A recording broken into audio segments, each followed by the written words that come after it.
Hello বন্ধুরা, সকলে কেমন আছো? আশা করছি ভালো আছো। হ্যাঁ, আমি ছন্দা। আমার নতুন একটি ভিডিওতে তোমাদের স্বাগত জানাই। তোমরা নিশ্চয়ই ভিডিও থাম্বনেল থেকে বুঝতেই পেরে গেছো ভিডিওটি আজকে কী রিলেটিভ হতে চলেছে। তাহলে চলো দেরি না করে ভিডিওটি শুরু করা যাক। আশা করছি তোমাদের ভিডিওটি ভালো লাগবে।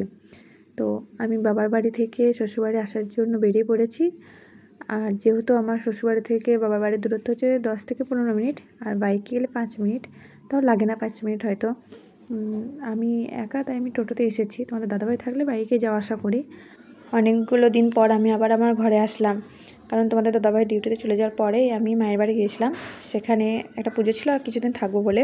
কারণ বিয়ের পর থেকে আমি সেভাবে মায়ের বাড়িতে থাকিনি। তোমাদের দাদাভাইয়ের সাথে আমি কোয়ার্টারে চলে গিয়েছিলাম। তো কিছু কারণের জন্য আবার আমাকে রেখে সে অন্য জায়গায় পোস্টিং দিয়েছে। আবার যখন পাবে হয়তো যাব, তখন তোমাদেরকে বলবো যাচ্ছি কি যাচ্ছি না।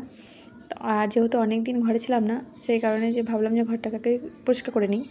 না, তোমাদের দাদাভাই আসছে না। তোমাদের দাদাভাই এখন ছুটি হবে না, কারণ ও সবে মাত্র এই 1 মাস হলো গিয়েছে। আমি ছিলাম না ঘরে, সেই কারণে ঘরটা পরিষ্কার করছি। অনেক দিন না থাকলে ঘরে একটু ধুলো জমে, ঝুল, সেই কারণেই। প্রথমে দেখো আমি দেরি না করে সিলিংটা পরিষ্কার করে নিয়েছি। আর তারপর দেখছি যে পাখাতে একটু ধুলো জমেছে, সেই কারণে আমি বাইরে থেকে একটা চেয়ার নিয়ে এসে ভালোভাবে পাখাটা পরিষ্কার করে নিচ্ছি। কারণ অনেকটা উঁচু, আমার পক্ষে লাগানো সম্ভব নয়। সেই কারণে এই চেয়ার দাঁড়িয়ে দাঁড়িয়ে পাখাটা ভালোভাবে পরিষ্কার করে নিচ্ছি। শীতকালে পাখাটা সেভাবে ব্যবহার হয়নি বলে সেভাবে নোংরা হয়নি। তা এখন একটু ধুলো জমেছে, পাখাটা ভালোভাবে পরিষ্কার করে নিলাম। আর খাটটাও কোয়ার্টারে থেকে আসার পরই আমি খাটটা মুছেছিলাম, তারপর থেকে আর একদম মুছা হয়নি। তাই খাটটাকেও আবার ভালোভাবে মুছে পরিষ্কার করে নিলাম।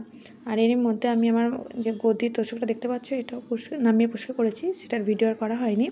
তারপর আস্তে আস্তে আমি কারেন্টের বোর্ডগুলো যেগুলো লাগাতে পেরেছি সেগুলো সব পরিষ্কার করেছি।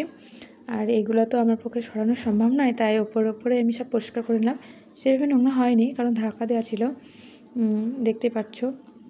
আর এইদিকে দরজার এই দিকটা একটু ঝুল হয়েছিল, সেটা আমি এই চেয়ারে দাঁড়িয়ে পরিষ্কার করে নিচ্ছি।